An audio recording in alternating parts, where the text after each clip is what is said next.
এই দাঁড়ান দাঁড়ান দাঁড়ান, ভিডিওটা উপরের দিকে ঠেলে দেবেন না। আসসালামু আলাইকুম। আজকে আমি দেখাবো কিভাবে ঘরেই বানাবেন রেস্টুরেন্ট স্টাইলে চাউমিন, একদম রেস্টুরেন্ট টেস্ট।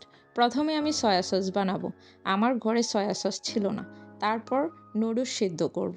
এদিকে আমার সয়া সস রেডি করে চাউমিনের স্পেশাল মশলা রেডি করব।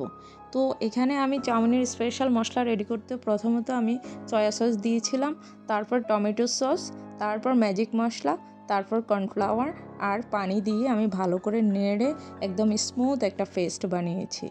আমার চাউমিনের স্পেশাল মশলা রেডি। এদিকে আমি চুলায় কড়াই বসিয়েছি। কড়াই গরম হয়ে আসলেই আমি তেল দিয়ে দিব। তেল গরম হয়ে আসলেই আমি সবগুলো ইনগ্রেডিয়েন্টস এক এক করে দিয়ে দিব। এখানে প্রথমে আমি গাজর দিয়েছিলাম, তারপর বাঁধাকপি দিয়েছিলাম, তারপর মুরগির হাড় মাংস দিয়েছিলাম, তারপর পেঁয়াজ দিয়েছিলাম, তারপর মরিচ দিয়েছিলাম, আর সবগুলো ভালো করে নেড়ে নুডলসটা দিয়েছিলাম। আর নুডলসটা খুব সুন্দর করে সবগুলো ইনগ্রেডিয়েন্টসের সাথে মিশিয়ে তারপর চাউমিনের স্পেশাল মশলাটা দিয়ে দিলাম। ব্যাস, একদম রেস্টুরেন্ট স্টাইল চাউমিন রেডি।